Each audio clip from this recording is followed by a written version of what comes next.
अनाजी दत्तो, बाळराजे अनाजी पंत म्हणजे काळोखाची मूर्तिमंत गाठ. इथं सद्गुणांचा उजेड अजिबात नाही. कट, कारस्थान, कपट, स्वार्थ, लोभ, मोह, दगा, धोका आणि असुरी महत्वाकांक्षेचं गाठोडं घेऊन फिरणारा व्यापारी जण.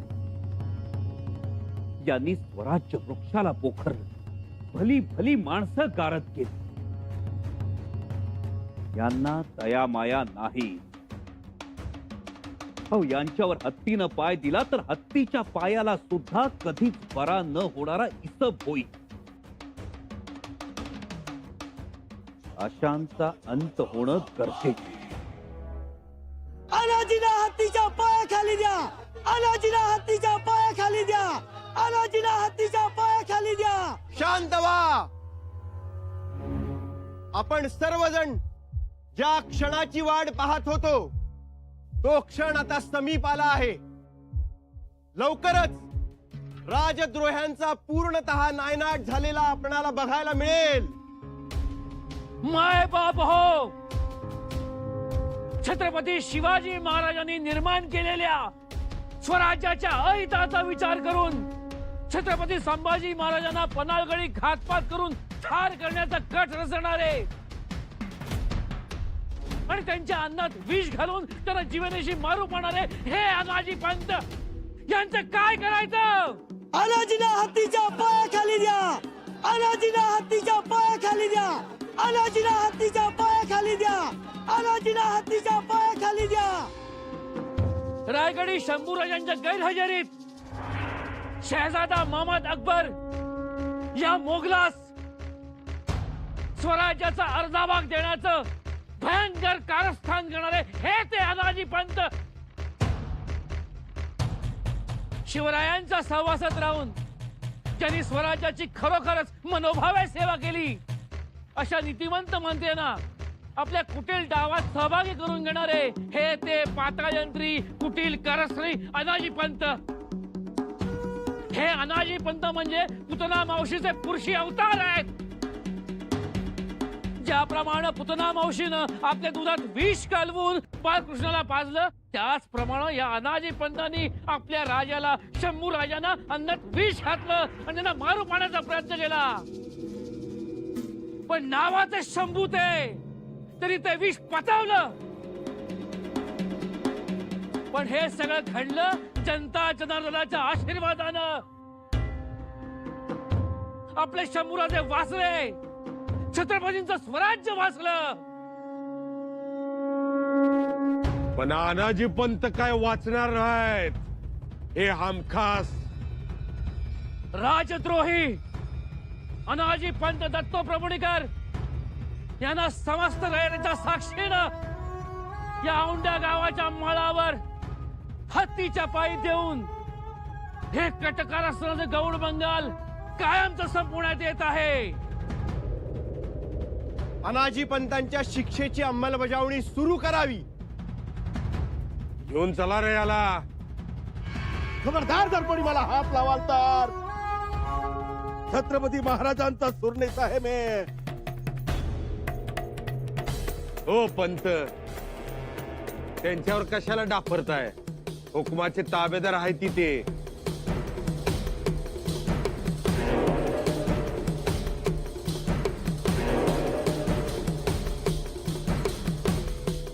कोंडाजी बाबा, या अनाजी पंताला हात लावायची लायकी नाही कोणाची.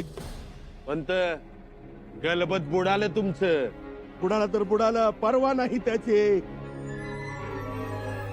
पण मी नमणार नाही.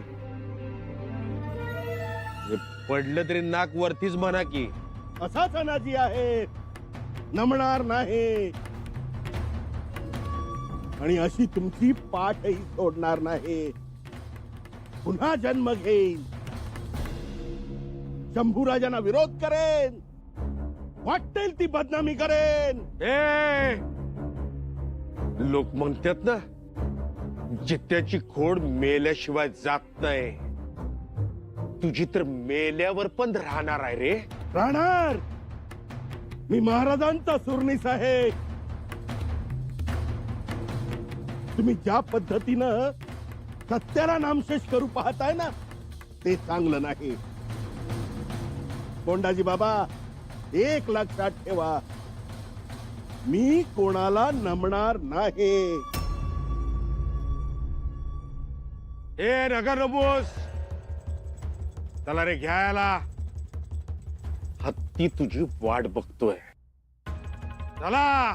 चला, मी घाबरत नाही. चला. हे अंगाला हात लावायचा नाही, सांगून ठेवतोय. सोडा.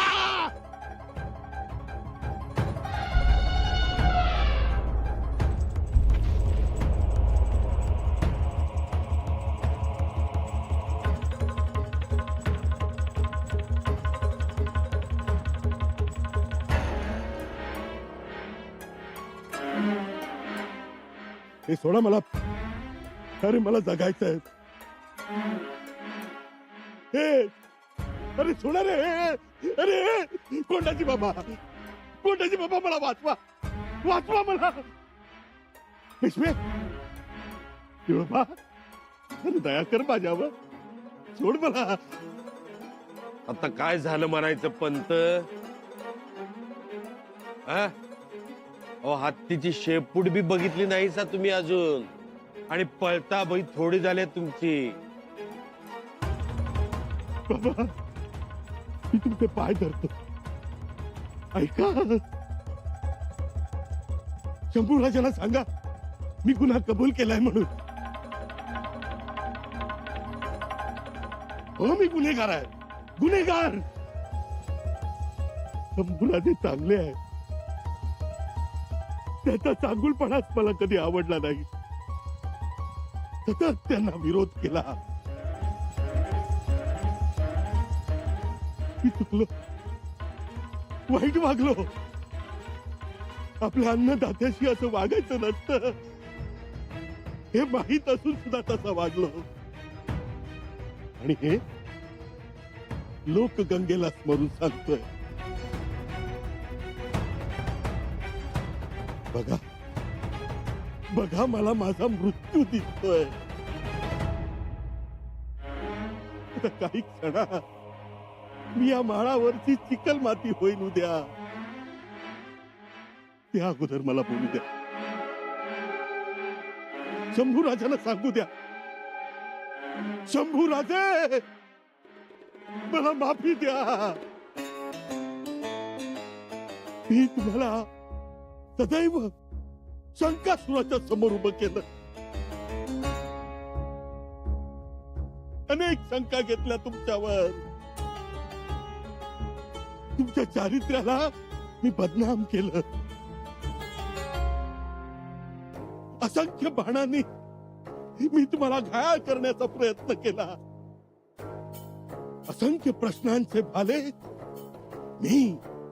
मी अनेकांना तुमच्यावर रोखायला लावले. त्यात मी माझ्या लेकीलाही सोडलं नाही. गोदावरी, माझ्या निष्पाप लेकीचं नाव मी तुमच्या नावाशी जोडलं. तुमच्या बदनामीसाठी मी माझ्या लेकीचा संसार मोडला. शंभूराजे,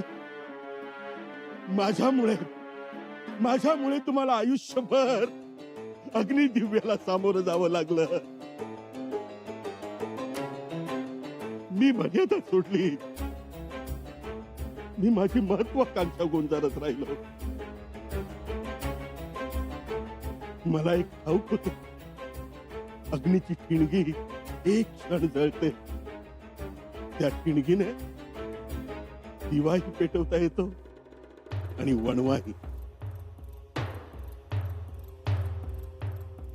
मला दिवा नको होता, मला उजेड नको होता. मला हाहाकाराचा आगडोम पाहिजे होता.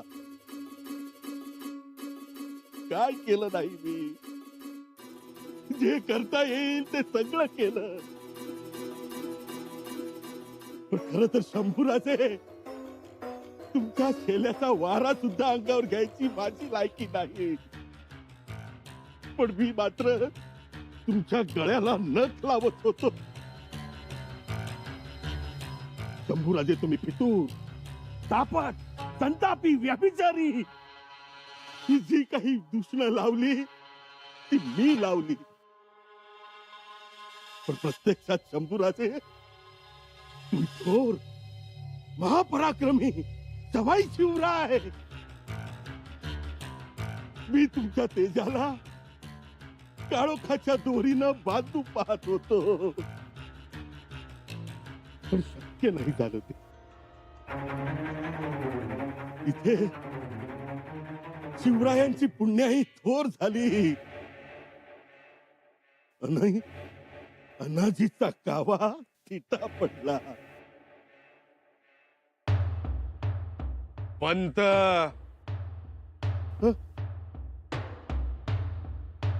आता झालं माझं. जे सांगायचं होतं ते सांगून झालं. आता मला आगीत जाळा, तलवारीने तोडा, पाण्यात बुडवा, नाहीतर हत्तीच्या पायी द्या.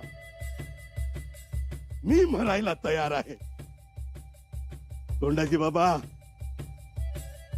या अनाजीचा कबुली जबाब हे या उजाड माळाचं वैभव असे. असेल असेल. मारायच्या आधी सगळं बोलला सा ते एक बरं केलं सा बघा. पश्चातापाने माणूस की उजळती म्हणतात. मला पश्चाताप झालाय. माझ्यामुळे स्वराज्याचं अधपतन झालंय. पंत, आता तुम्ही कबुली जबाब दिलात तरी शिक्षा ही होणारच. होणारच. माफी द्या. कशापायी आता जगतायसा हा? आणि एवढं तुमचं लोकांनी ऐकल्यावर लोक सोडतील होय तुम्हासनी? चला घ्या रे याला. नको नको. अरे कुठे घेऊन जाताय मला? अरे असं काय करताय तुम्ही? अरे पोरांनो, अरे मी सुरनीच आहे. अरे आता माफी मागितली ना मी. मागितली का नाही? तुमच्या समोर माफी मागितली का? अरे नका रे असं करू. अरे तू बघ, हे नको, हे नको. अरे तू बघतोय बघ कसं माझ्याकडे. नाही नको. हे मला सोड. हे सोड. अरे सोड. हे तुला शंभूराजाची शपथ आहे. हे तू महाराजांची शपथ आहे तुला. हे सोडा. हे सोडा मला. हे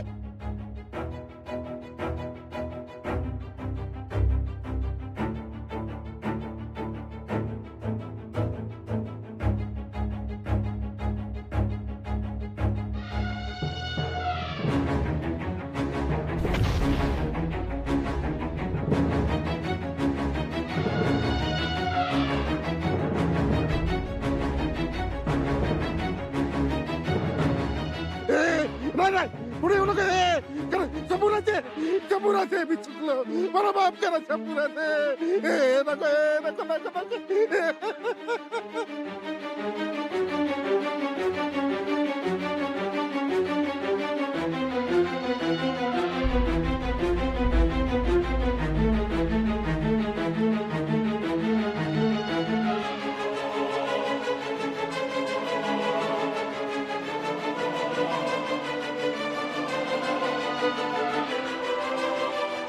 बाबाची बहीण, बाबाची गाणी आणतोय तू गाणं, सोडतोय तू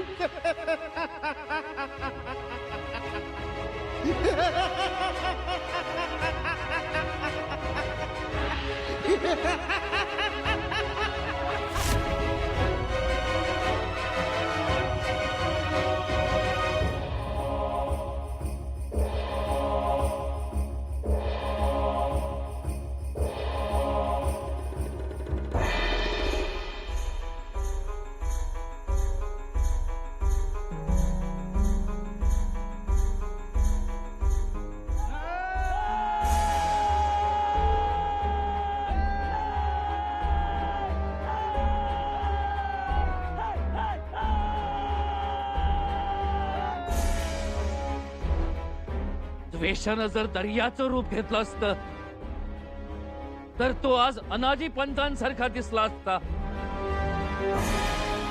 आज हा द्वेष दर्या या औंढा गावाच्या माळावर लुप्त झाला आहे.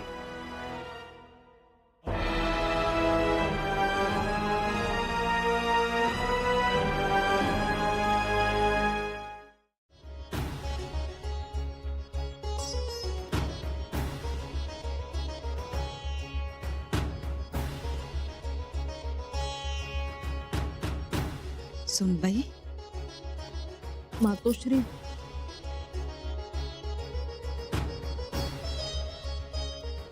रायगडाच्या हातापायातलं त्राण गेल्यासारखं झालंय. सकाळपासून दिवसही दिसला नाही. अंधारून आल्यासारखं झालंय सगळं. शिक्षेची अंमलबजावणी झाली, आनंद नाही वाटला. गुन्हेगार नष्ट झाले, पण आपलीच माणसं गेली. बंडावा मुळासकट उपटून टाकला, पण त्यात दुर्वांची पातीही मुरगळली. हो, हे तर होणारच होतं. म्हणजे न्याय केला तरीही मनात रुखरुख होतीच. सगळे पकडले, कैद करून समोर आणले, तरीही डोळ्यांना विश्वास बसत नव्हता. मन मानत नव्हतं. राजे पण किती कठीण, किती अवघड, कधी कधी यातना देणारही असतं. हो ना, काळजावर दगड ठेवून निर्णय घ्यावे लागतात. समोर अपराध करणारे हे आपलेच आहेत हे माहिती असतानाही आपलेपणा तोडायचा खूप कठोर व्हावं लागतं. हो मातोश्री, आता आम्हाला आमच्यापेक्षा राजांची काळजी अधिक. जगदीश्वरा,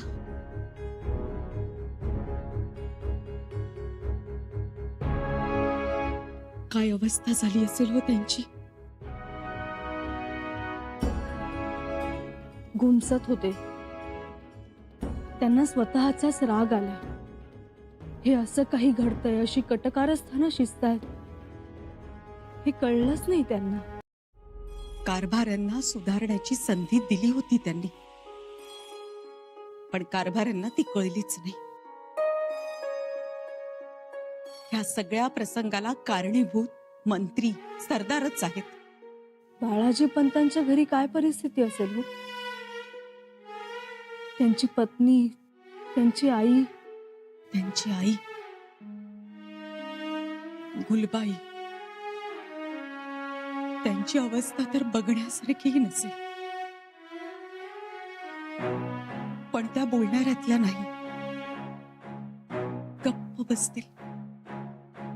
पण अशी सगळीच माणसं गप्प बसतील असं नाही ना सुनबाई. बोलणार नाहीत ते, पण त्यांची मनं दुखावली असणारच ना. घडलेल्या प्रसंगाचे ओरखडे त्यांच्या मनावर उमटले असतीलच. ओरखडे उमटतीलच, परंतु ही वेळ आणली कोणी? आणि राजांना तरी काही यात चूक आहे? म्हणजे जे काही केलं त्यात त्रास आहे आणि तो होतोय आपल्याला. आणि हे केलं नसतं तर त्याचा त्रास हा स्वराज्याला झाला असता. कळतंय हो आम्हाला हे सगळं. आणि मातोश्री, सिंहासनावर बसलेल्या राजानं जर प्रत्येक बाबतीत दया दाखवली तर त्याचं रूपांतर हे दुबळेपणात होतं. पटतंय, झालं ते योग्यच झालं. राजा म्हणून त्यांनी त्यांचं कर्तव्य केलं, पण राणी साहेब म्हणून आता तुम्ही दुःखी माणसांची मनं सांधा, त्यांच्या जखमेवर फुंकर घाला.